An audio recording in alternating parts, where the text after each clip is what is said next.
Estimado público asistente, nos complacemos en anunciar la segunda llamada. Segunda. Hola, hola.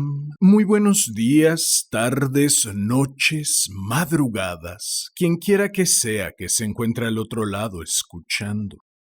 Queridos gatos locos, el día de hoy traigo para deleite de sus oídos un clásico. ¿Qué tan clásico que forma parte innegable de la cultura popular? Ha inspirado capítulos de series como Los Simpson, Cuentos de la Cripta, Le temes a la oscuridad o Alfred Hitchcock presenta.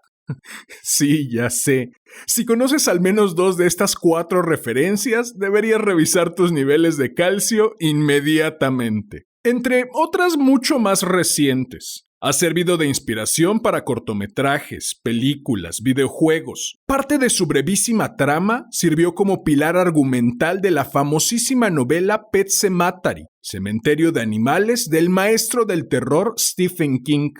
En fin, la ventaja de los clásicos es que no necesitan ser presentados. O bien todo mundo los conoce, o bien ellos mismos son muy capaces de presentarse solos. Así pues, ahorrándonos más bla, bla, bla, demos paso a este cuento que, como ya es costumbre, dedico a mi madre por leerme cuando era niño, a mi padre por regalarme aquella radiocasetera, al niño que fui por combatir el aburrimiento con tanta creatividad, al hombre que soy por tomar este sueño entre las manos y trabajar para tornarlo realidad, y por último, no por ello menos importante, a ti, quien quiera que seas y desde donde sea que me estés escuchando. Ha llegado la hora de correr el telón y de que empiece la función.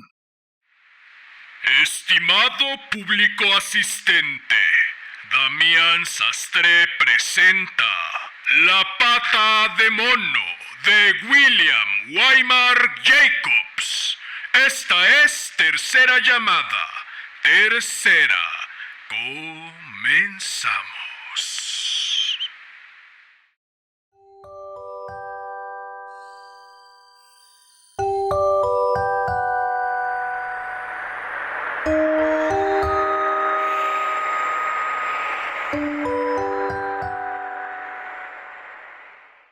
Capítulo 1. Mientras afuera la noche era fría y húmeda, en el interior de la pequeña sala de estar de la Burman Villa, las ventanas se hallaban bien cerradas, las persianas echadas y el fuego resplandecía vivamente en la chimenea. Sentados a una mesa, el dueño de la casa y su hijo disputaban con aire solemne una partida de ajedrez. De los dos, el primero, convencido de que la clave de aquel juego consistía en cambiar continuamente de estrategia para desconcertar al rival, llevaba ya rato poniendo a su rey en una serie de situaciones tan comprometidas e innecesarias que en más de una ocasión había provocado algún que otro comentario en la anciana de cabellos blancos que, cómodamente instalada junto al fuego, fingía estar enfrascada en su labor de punto. «Shh, escucha, ¿te has dado cuenta de cómo sopla el viento esta noche?», dijo de repente Mr. White, quien habiendo descubierto demasiado tarde el tremendo error que acababa de cometer con su último movimiento, pretendía distraer a su hijo. «Hace rato que lo escucho, papá», respondió el otro examinando el tablero con rostro ceñudo y alargando el brazo para mover una pieza. «Jaque, no creo que nuestro invitado venga esta noche», se apresuró a decir su padre con una indecisa mano suspendida sobre el tablero. «Mate», concluyó el hijo.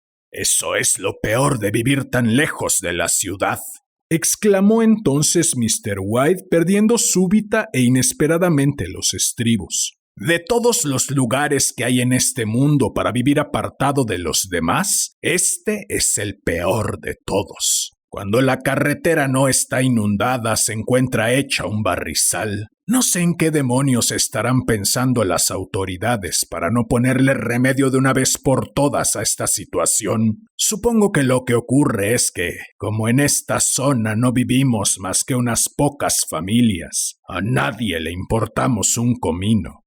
No te sulfures, querido, le dijo suavemente su esposa. Ya ganarás en otra ocasión.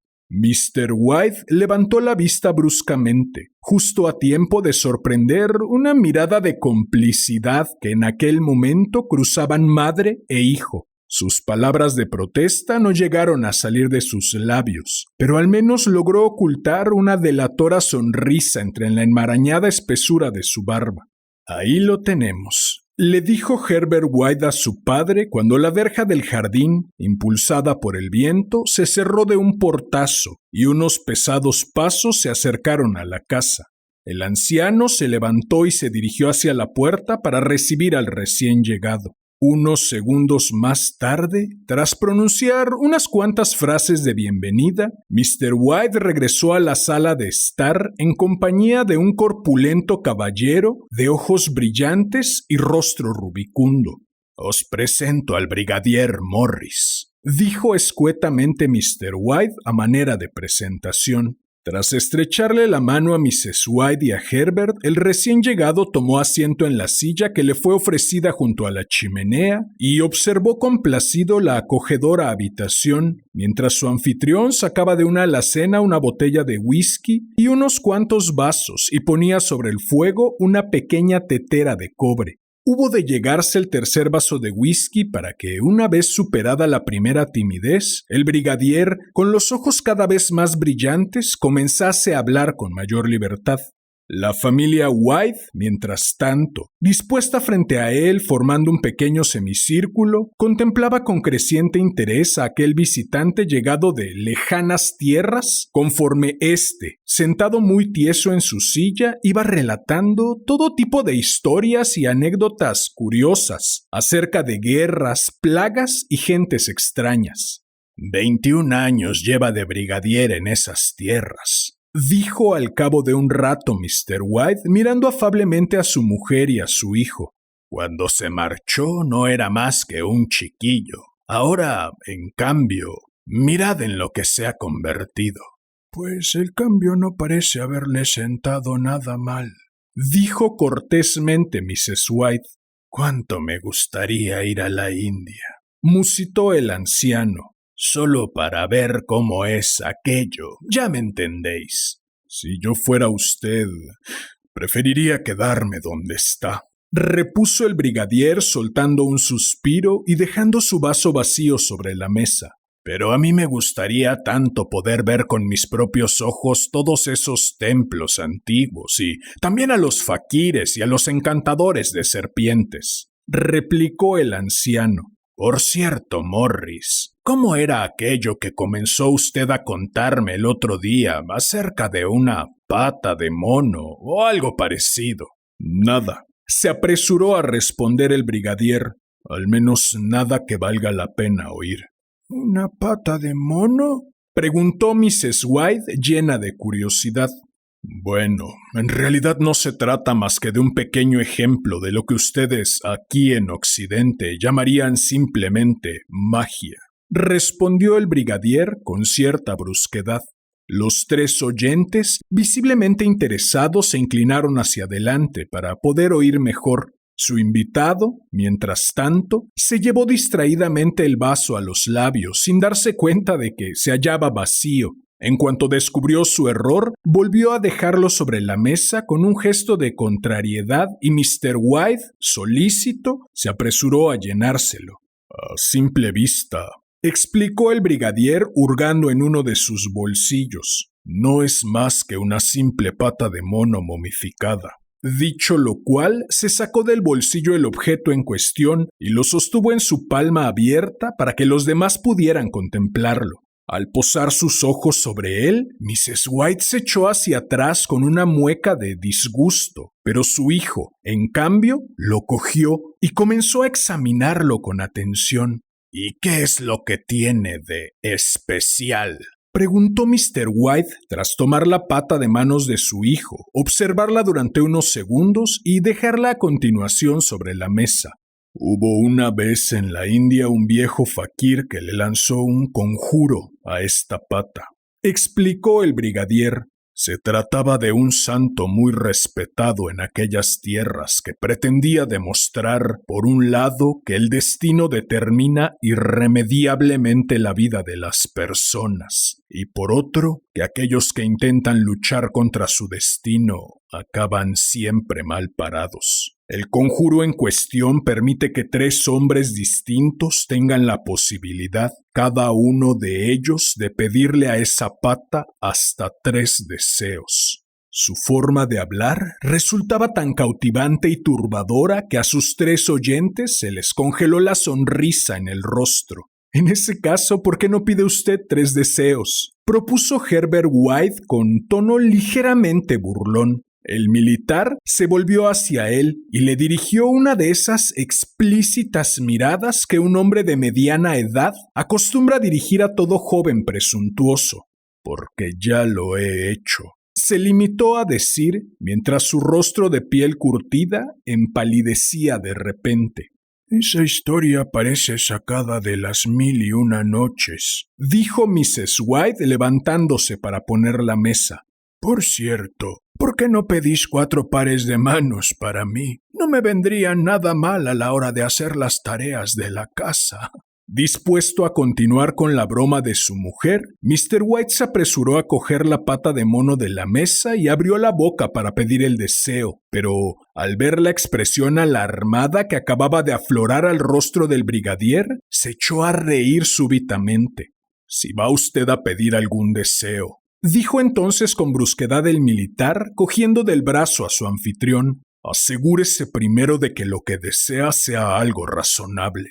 Sin darle importancia a la aspereza con la que el brigadier le acababa de hablar y sin pensar en lo que hacía, Mr. White se metió sin más la pata de mono en el bolsillo y tras disponer unas sillas alrededor de la mesa, invitó a su amigo a tomar asiento en una de ellas. Durante la cena apenas se habló de aquel extraño talismán y una vez acabada la misma, los White permanecieron sentados largo rato, escuchando embelesados muchas otras de las aventuras que aquel singular personaje había protagonizado durante su estancia en la India. Si esa historia de la pata de mono tiene tanto de verdad como todas las demás historias que ese hombre nos ha contado esta noche, dijo Herbert una vez que la puerta de la casa se hubo cerrado tras el brigadier, quien se había marchado con el tiempo justo para tomar el último tren. Me da la impresión de que esa reliquia disecada no nos va a ser de mucha utilidad. ¿Le diste algo por ella, querido?, preguntó Mrs. White mirando atentamente a su marido. «Apenas unas pocas monedas, mujer», contestó éste ruborizándose ligeramente. «Al principio se negaba a cogerlas, pero yo le obligué a aceptarlas y, ¿a que no sabéis una cosa? Mientras se guardaba el dinero, no dejó de repetirme que procurase deshacerme de ella».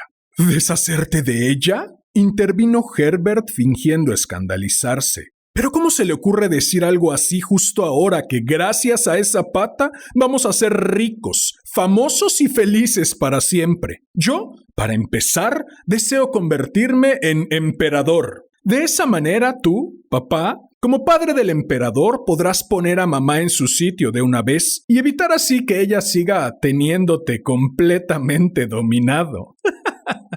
Envuelto en sus propias carcajadas, Herbert echó a correr alrededor de la mesa, seguido de cerca por su madre, quien, escandalizada, blandía en alto una sartén capaz de atemorizar a cualquiera. Mr. White se sacó entonces del bolsillo la pata de mono y la examinó con curiosidad. «Lo cierto es que, si tuviese que pedir un deseo, no sabría qué pedir», dijo lentamente. «Creo que ya tengo todo cuanto puedo desear». «Podrías pedir dinero, papá. Así podrías liquidar de una vez todas tus deudas, y eso no te vendría nada mal, ¿verdad?», dijo Herbert, rodeando a su padre con un brazo. «¿Por qué no pides 200 libras? Creo que con eso será más que suficiente». Ligeramente avergonzado de su credulidad, Mr. White sonrió con timidez y levantó en alto la pata de mono mientras su hijo, tras guiñarle un ojo a su madre, se sentaba al piano con expresión solemne y comenzaba a tocar unos majestuosos acordes.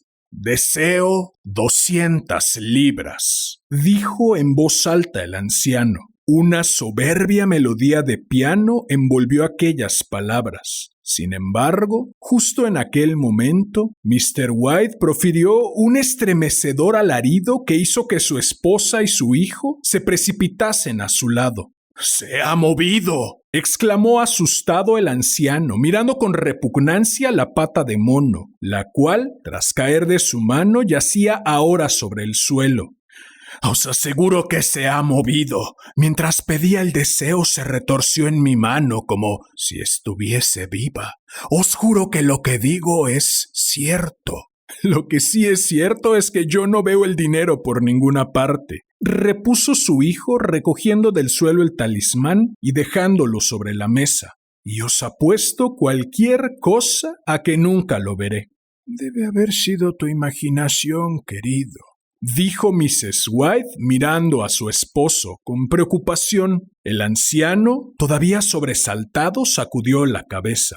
«Bueno, no pensemos más en ello. No quiero que empecéis a creer que me estoy haciendo viejo», dijo. «Seguro que ha sido una falsa impresión, aunque por muy falsa que haya sido, eso no quita que me haya llevado un susto de muerte».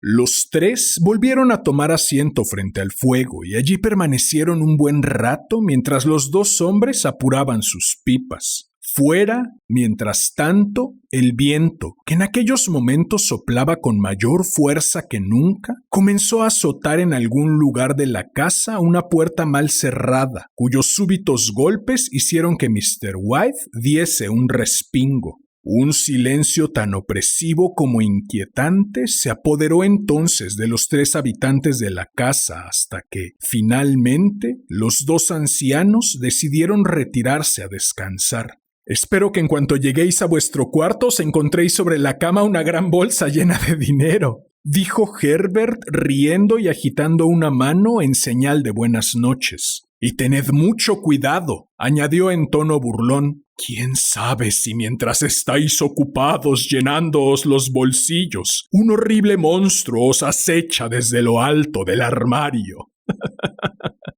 Una vez a solas en la sala de estar, el muchacho permaneció sentado en medio de la oscuridad, con la mirada fija en las últimas llamas que danzaban todavía en la chimenea. Mientras sus ojos se hallaban allí clavados, tuvo la impresión de estar viendo en el fuego extrañas formas semejantes a horribles rostros simiescos que parecían salidos de una espantosa pesadilla.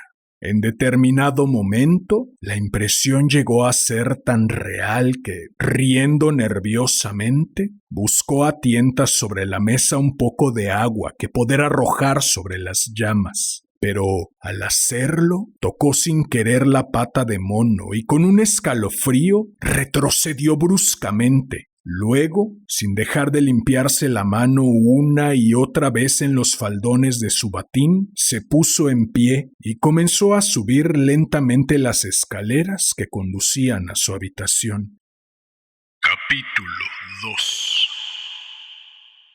A la mañana siguiente, mientras desayunaban en la sala de estar, Herbert no pudo evitar echarse a reír de los temores que le habían acosado la noche anterior. En la estancia, inundada ahora por la hermosa claridad del sol invernal, se respiraba un aire fresco y saludable que unas horas antes había brillado por su ausencia.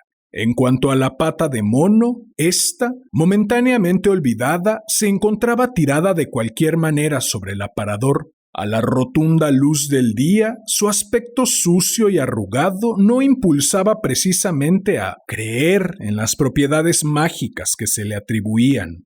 «No sé por qué será, pero a mí me da la impresión de que todos los soldados son iguales. A todos les gusta creer en paparruchas», dijo Mrs. White.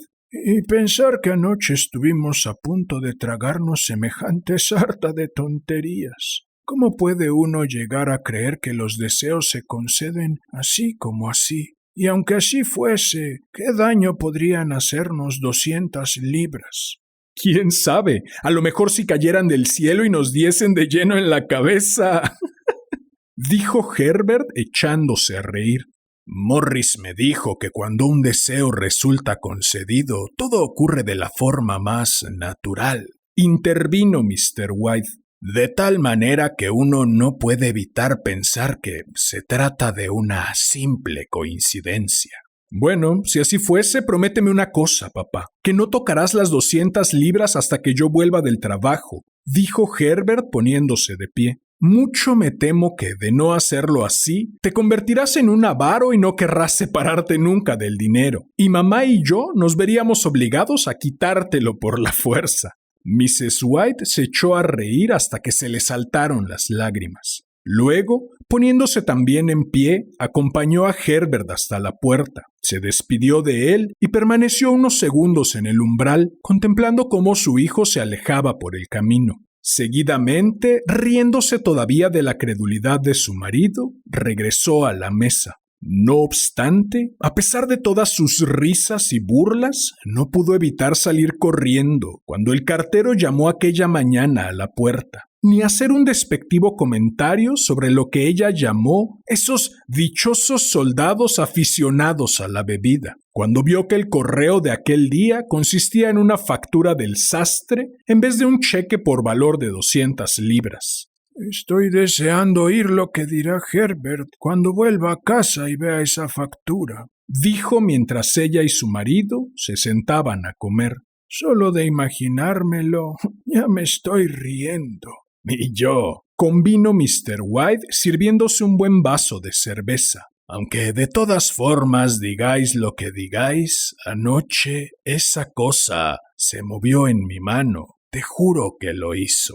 Simplemente te daría esa impresión, querido, dijo su esposa con tacto. Si yo digo que se movió, es que se movió, repuso el otro. No estoy hablando de impresiones, sino de hechos. Yo acababa de pedir aquel deseo cuando de repente... Pero, bueno, ¿qué es lo que pasa? Mrs. White no respondió. Se hallaba demasiado ocupada siguiendo con la mirada los misteriosos movimientos de un hombre que, de pie frente a la entrada del jardín, no dejaba de mirar con aspecto indeciso hacia la casa, como si estuviese pensando si debía o no llamar a la puerta. Sin poder evitarlo, asoció mentalmente aquel extraño con las 200 libras y reparó entonces en que el sujeto en cuestión no solo iba muy bien vestido, sino que además llevaba puesto un magnífico y reluciente sombrero que debía de haberle costado una fortuna.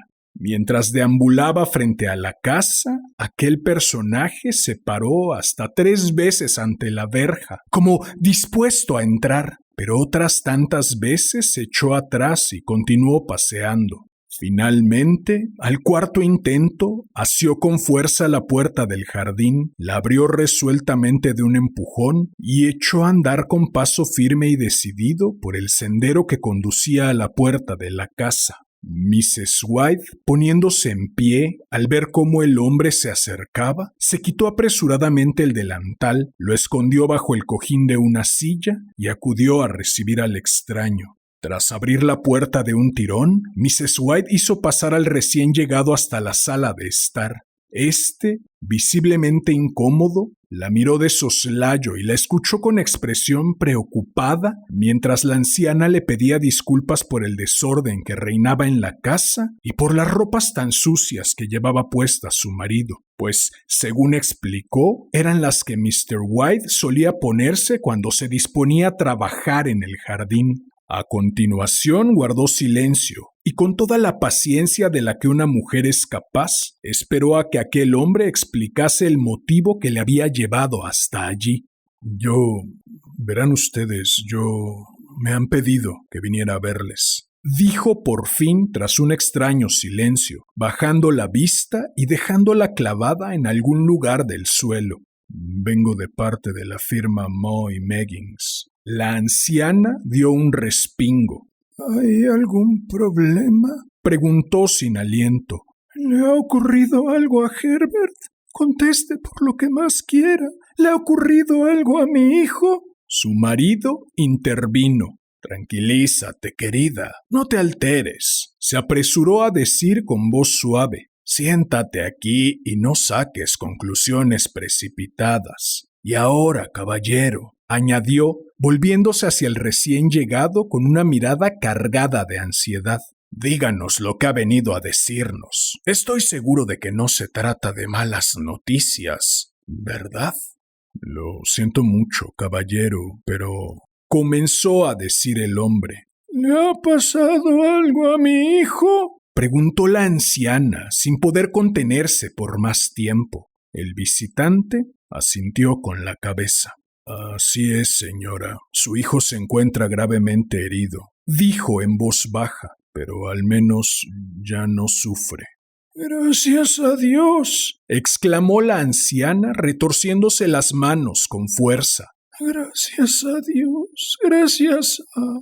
La mujer guardó silencio de repente cuando cayó en la cuenta del verdadero significado que encerraban las últimas palabras pronunciadas por aquel hombre. Luego, cuando al ver el rostro sombrío y crispado de éste, sus más horribles temores se vieron definitivamente confirmados, se quedó sin aliento y mirando con desesperación a su marido, que todavía no parecía haber comprendido del todo lo que sucedía, puso su mano temblorosa en la de él y se la apretó con fuerza. Se produjo entonces un silencio sepulcral. Al parecer, su hijo quedó atrapado entre los engranajes de una de las máquinas, añadió finalmente el visitante con voz apenas audible. ¿Atrapado entre los engranajes?, repitió Mr. White aturdido. Dios mío. El anciano se dejó caer pesadamente en una silla y se puso a mirar por la ventana sin ver nada en particular. Luego, con una dulzura infinita, tomó la mano de su esposa entre las suyas y la apretó tal y como había hecho por primera vez 40 años atrás, cuando los dos no eran más que una joven pareja de novios. Herbert era lo único que teníamos en este mundo, dijo volviéndose ligeramente hacia el visitante. No tiene usted idea de lo duro que resulta perderle. El hombre, incómodo, carraspeó y poniéndose en pie se acercó lentamente a la ventana. La empresa me ha pedido que les comunique su más sincero pésame ante tan dolorosa pérdida, dijo sin apenas levantar la mirada. Espero que comprendan que yo no soy más que un simple empleado y que me limito a obedecer las órdenes que me han transmitido. No hubo respuesta. A la anciana, mortalmente pálida y con la mirada completamente perdida, apenas se le oía respirar. Su marido, mientras tanto, seguía mirando en silencio por la ventana. También me han encargado decirles que Mo y Meggins niegan cualquier tipo de responsabilidad en lo ocurrido, continuó diciendo el hombre.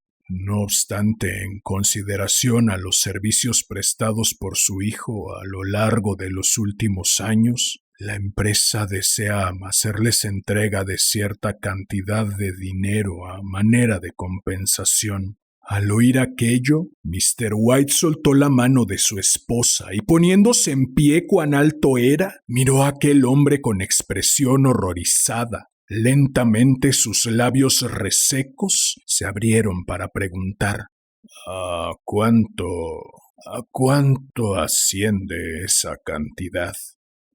200 libras, caballero, fue la respuesta. Ajeno totalmente al grito de su esposa, el anciano, tras esbozar una amarga sonrisa, extendió las manos ante sí como un ciego que intentase caminar sin ayuda de su bastón y a continuación se desplomó sin sentido sobre el suelo.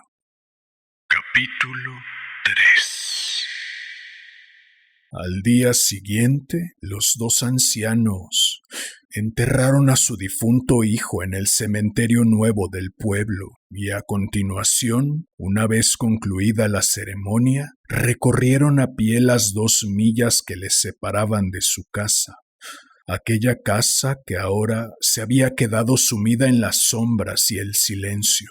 Todo había ocurrido tan deprisa que al principio les costó asimilar lo que realmente había sucedido, y durante algunos días permanecieron en vilo como a la espera de alguna otra cosa que aún estuviese por ocurrir. Algo, sin lugar a dudas, les ayudaría a llevar mejor aquella carga que tan pesada resultaba para sus fatigados corazones. Pero conforme los días fueron pasando, la esperanza fue convirtiéndose poco a poco en esa incurable resignación que, cuando se apodera de los ancianos, suele recibir erróneamente el nombre de apatía. Incluso había días en los que marido y mujer apenas intercambiaban una sola palabra, pues ahora que su hijo ya no estaba con ellos, no tenían nada de qué hablar.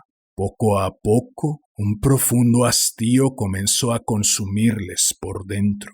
Cierta noche, aproximadamente una semana después del funeral, Mr. White, tras despertarse de manera brusca, descubrió que se encontraba solo en la cama. A su alrededor, la habitación se hallaba sumida en la más completa oscuridad. No obstante, al cabo de unos segundos pudo oír con claridad, procedente de la ventana, el llanto contenido de su mujer. Tras tomar una profunda bocanada de aire, el anciano se incorporó y se quedó sentado sobre el lecho.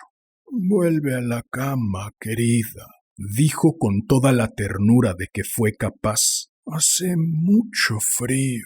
«Más frío hace donde está mi hijo ahora», respondió la anciana, dando rienda suelta a sus lágrimas. Los sollozos de su esposa fueron apagándose poco a poco en sus oídos, mientras él, echándose de nuevo sobre el cálido lecho, cerraba los ojos y se hundía lentamente en el sueño.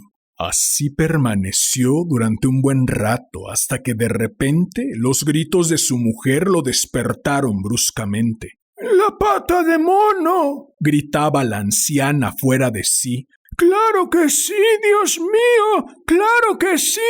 ¡La pata de mono!». El marido se incorporó en la cama con un respingo. «¿Qué ocurre, querida? ¿Qué le pasa a la pata de mono?». La anciana se acercó a él corriendo. «¿Dónde está?», le dijo algo más calmada a su marido. «No te habrás deshecho de ella, ¿verdad?». «No, está abajo, en la sala de estar, sobre la repisa de la chimenea», respondió Mr. White, todavía aturdido. «Pero, ¿por qué lo preguntas? ¿Qué es lo que ocurre, querida?». Ella se echó a llorar y a reír al mismo tiempo, e inclinándose hacia adelante, besó a su marido en la mejilla. «Se me acaba de ocurrir una idea», respondió histérica. «¿Cómo no habré pensado antes en ello? ¿Y cómo es que no se te ha ocurrido a ti tampoco?». «¿Ocurrírseme?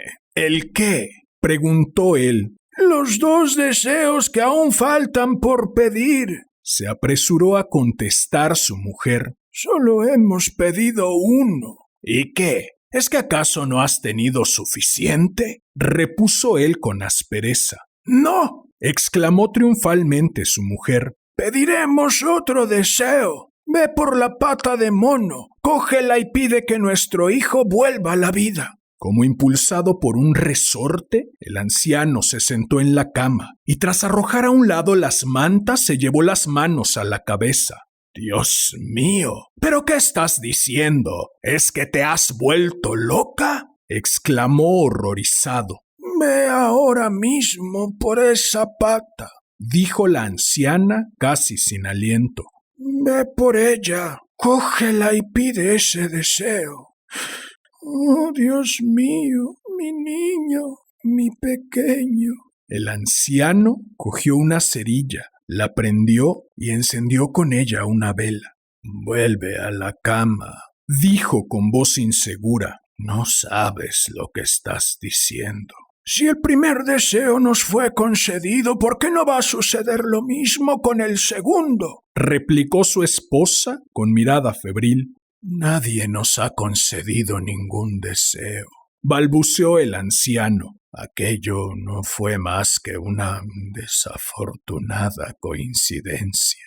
¡Ve abajo! ¡Coge esa pata y pide el deseo!, gritó su mujer, temblando de excitación. El anciano se volvió hacia ella y la miró fijamente. Cuando habló, lo hizo con voz temblorosa.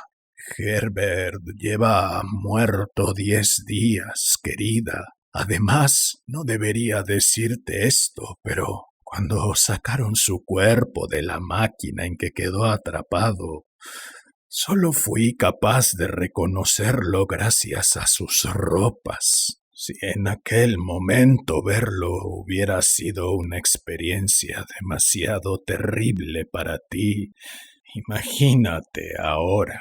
¿Y qué importancia tiene eso? Lo único que quiero es que mi hijo vuelva a casa, gritó la mujer, empujando a su marido hacia la puerta. ¿Es que acaso crees que le tengo miedo al hijo que yo misma he criado?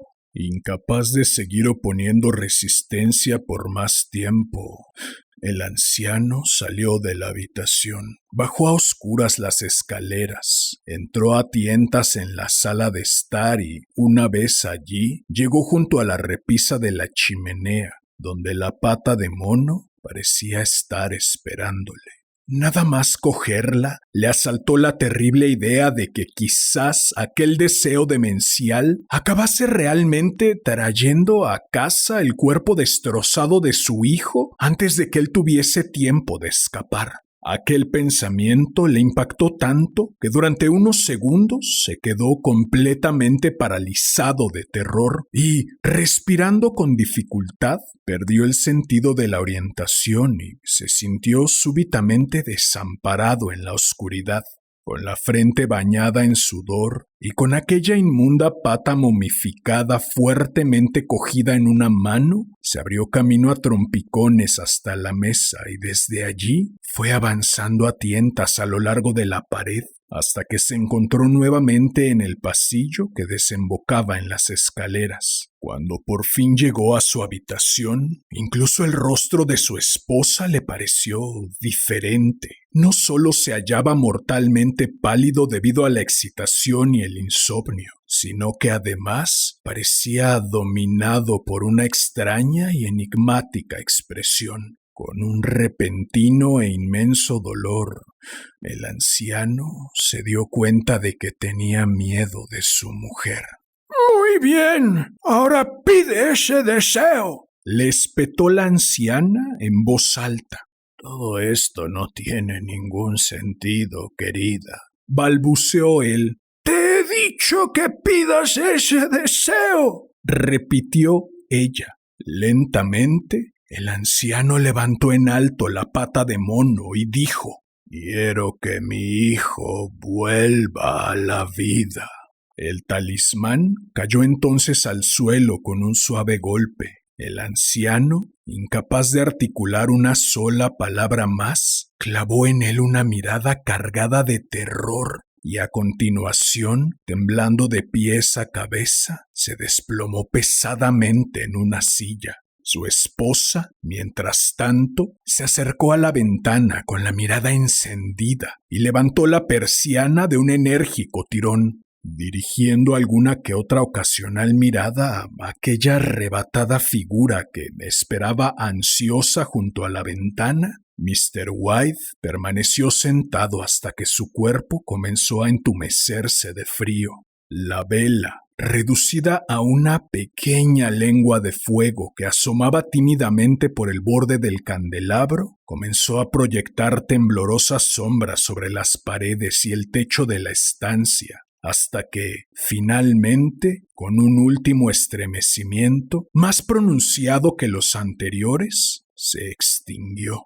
Entonces, el anciano, sintiendo un alivio indescriptible al ver que el talismán no parecía surtir efecto alguno, se levantó y se introdujo silenciosamente en la cama. 1 o 2 minutos más tarde, su esposa, dándose definitivamente por vencida, se separó de la ventana, cruzó la habitación y se tumbó junto a él sin hacer ruido. Ninguno de los dos dijo una sola palabra.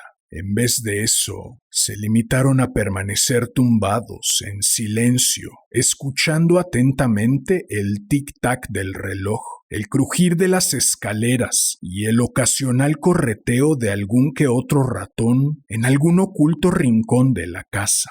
La oscuridad resultaba tan asfixiante que, al cabo de un rato, el anciano, incapaz de seguir soportándola por más tiempo, reunió todo el valor que fue capaz de encontrar y, tras coger de la mesilla de noche una caja de cerillas, encendió una de estas y salió de la habitación para ir en busca de una vela. Cuando llegó al pie de las escaleras, la cerilla se apagó de repente y tuvo que detenerse para encender otra. Pero justo en aquel preciso instante, un golpe tan leve y suave que al principio el anciano tuvo dudas de haberlo oído, sonó en la puerta de su casa. Mr. White sintió como la caja de cerillas, aún abierta, se le escapaba de la mano y cómo los fósforos se desparramaban a sus pies sobre el suelo del pasillo. Permaneció inmóvil, conteniendo la respiración hasta que el golpe volvió a dejarse oír. Entonces, reaccionando súbitamente, dio media vuelta, regresó corriendo a su habitación y con mano temblorosa cerró la puerta a sus espaldas. Un tercer golpe resonó entonces por toda la casa. ¿Qué ha sido eso?, exclamó su esposa despertándose de repente.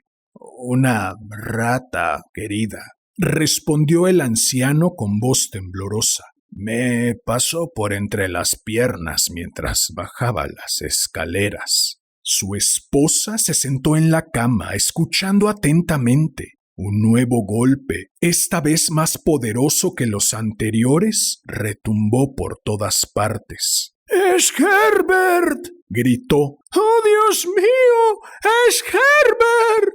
Como impulsada por un resorte, la anciana se levantó de la cama y echó a correr hacia la puerta. Pero entonces su marido, reaccionando con rapidez, se plantó frente a ella y la agarró fuertemente del brazo. ¿Qué es lo que vas a hacer?, le dijo en un ronco susurro. Dejar a mi hijo entrar en casa. ¿Es que no te das cuenta que es Herbert quien llama?, gritó la mujer, forcejeando para soltarse. Con los nervios me olvidé de que el cementerio se encuentra a 2 millas de aquí y de que recorrerlas lleva algún tiempo. Y ahora, suéltame. ¿Por qué me retienes? ¡Suéltame, te digo! Tengo que abrir esa puerta. Por el amor de Dios, no le dejes entrar, suplicó el anciano, temblando de pies a cabeza.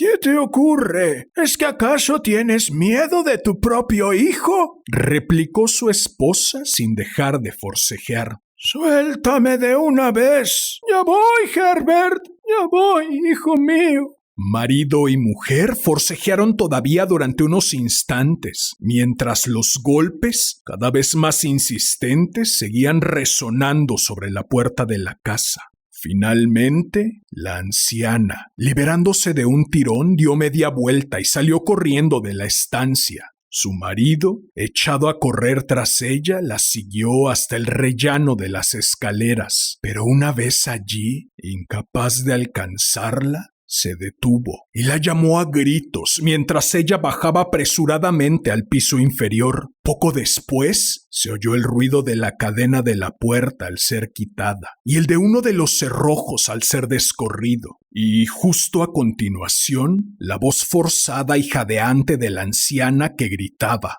¡El cerrojo de arriba! ¡No puedo alcanzarlo! ¡Está demasiado alto para mí! ¡Ven a ayudarme! Pero su marido, en vez de acudir en su ayuda, dio media vuelta, entró de nuevo en el dormitorio y, poniéndose a gatas, comenzó a rastrear el suelo como un loco en busca de la pata de mono. Si tan solo pudiese encontrarla antes de que su mujer le abriese la puerta a aquella cosa, mientras una verdadera andanada de golpes hacía temblar toda la casa, oyó cómo su esposa arrastraba una silla hasta el vestíbulo y la ponía contra la puerta. Un par de segundos más tarde, justo en el momento en que oía cómo aquel último cerrojo era descorrido con un leve chirrido, encontró lo que buscaba. Sin perder un solo instante, levantó ante sí la pata de mono y pronunció, horrorizado, su tercer y último deseo. Los golpes cesaron de repente, y de ellos solo quedó un eco que recorrió toda la casa hasta extinguirse. Con el corazón en un puño, el anciano oyó cómo su esposa apartaba a un lado la silla y abría acto seguido la puerta. Una fría ráfaga de viento atravesó el umbral y se deslizó velozmente escaleras arriba. A continuación, un largo y desesperado lamento de la anciana recorrió la casa de un extremo a otro. Nada más oírlo, su esposo, haciendo acopio de valor, bajó corriendo las escaleras, pasó junto a ella y salió al exterior. Allí, a la frágil luz de una farola situada al otro lado de la calle, el camino se hallaba desierto y tranquilo.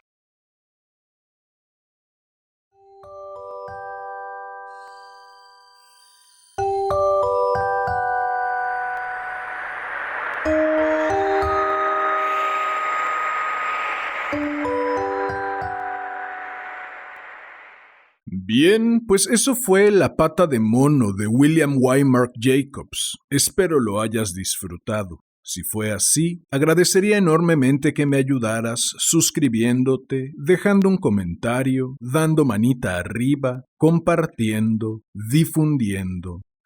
Vale, no sé ustedes, pero yo lo recordaba mucho más violento y terrorífico. Bien dicen que los años no pasan en vano. Decidí compartirlo en este rinconcito sonoro por mera y cariñosa nostalgia, segurísimo de que a más de un gato loco, como lo hizo conmigo, le haría rememorar algún episodio quizá terrorífico de su pasado existir. ¿Te apetece sumergirte un poco más en esta cariñosa nostalgia que provocan los autores clásicos de terror? Te invito a escuchar el capítulo 03, El Orla, de Guy de Maupassant, el capítulo 05, El gato negro, de Edgar Allan Poe, el capítulo 20, El, de Guy de Maupassant, el Rapidín 01, El almohadón de plumas, de Horacio Quiroga, el Rapidín 32, El ser bajo la luz de la luna, de Howard Phillips Lovecraft, el Rapidín 43, El retrato oval, de Edgar Allan Poe, el capítulo 83, La máscara de la muerte roja, de Edgar Allan Poe. En fin, si deseas de vez en cuando abrirle la puerta al pasado, si deseas hacerme saber tu opinión acerca de esta nave de los gatos locos, si deseas estar al tanto del contenido que publico, o si deseas sugerir un cuento o una pluma nueva para cualquiera de las dos secciones de este hermoso, sensual y exquisito podcast. Puedes buscarme en Facebook como Damián Sastre, mi perfil personal, en YouTube como Damián Sastre Presenta, Casi Diario de un Loco, y Damián Sastre Presenta, Déjame leerte un cuento, en mi Instagram @Casi Diario de un Loco, ahora también en TikTok como Damián Sastre Presenta, y en la página homónima de Facebook, en donde iré congregando todo lo concerniente a esta nave de los gatos locos y sus múltiples aventuras, las ya emprendidas y las que se están por emprender.